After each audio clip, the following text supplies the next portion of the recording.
Isn't it fascinating how one small shift, like catching yourself in the middle of a me story and laughing, ripples outward?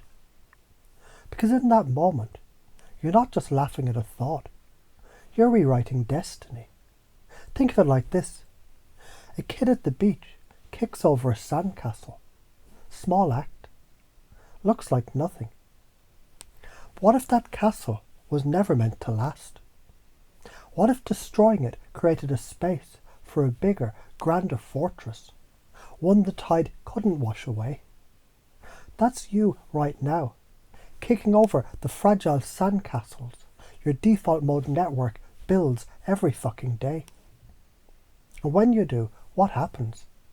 Your brain rewires, neuroplasticity surges, dopamine flows.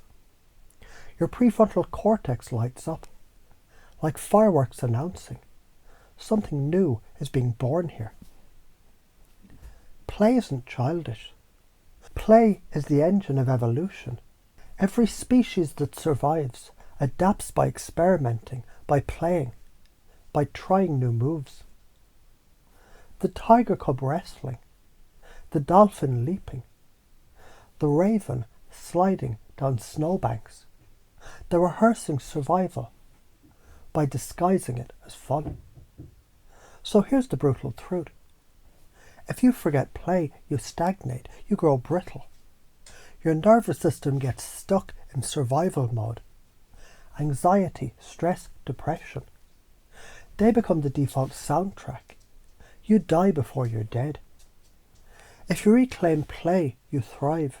Relationships open up, creativity overflows, energy returns.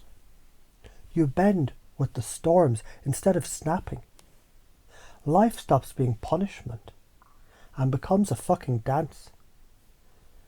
And the real consequence, future you 10 years from now. Picture two Pats. The serious you, aged, bitter, eyes dull, strangled by me stories. The playful you, alive, magnetic, glowing, surrounded by laughter and possibility. Both are available. One costs you everything. One gives you everything.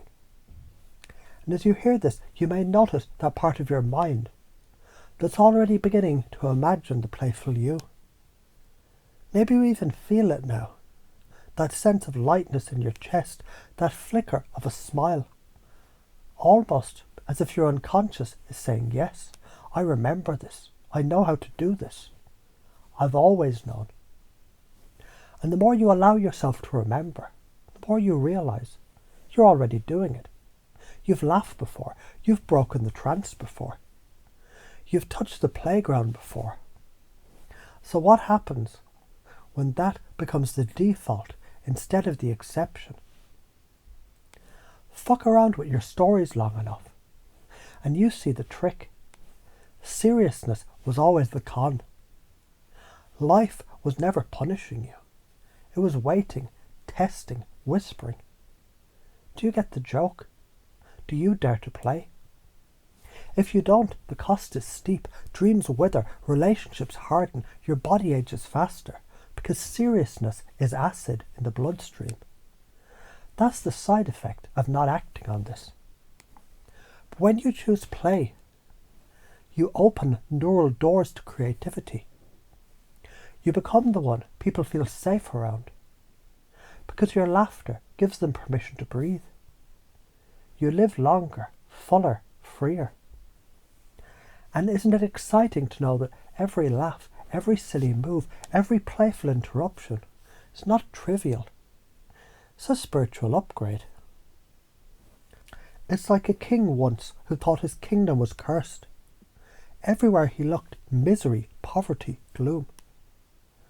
So he ordered walls built, rules tightened, punishments harsher, and the people, they grew sicker, weaker, duller, until one day a jester wandered in. He laughed, he danced, he juggled. The people smiled, then they laughed, then they sang, and suddenly crops grew again. Energy surged, children thrived. The king realized It was never the land that was cursed. It was the seriousness. And now, aren't you the king of your own kingdom? And isn't it time to let the jester back in? So right now, as you listen, you can begin to allow your unconscious to rehearse, laughing at the next serious thought, playing with the next challenge instead of fighting it, smiling when you feel the weight of a me story, because you already know the weight was never real. And isn't it fun to imagine how much easier life becomes when you treat it as a playground? So let it sink deep. Play was always the key. Not an accessory, not optional, the key. And from this moment forward, whenever seriousness tries to chain you, you'll remember the lock was never real.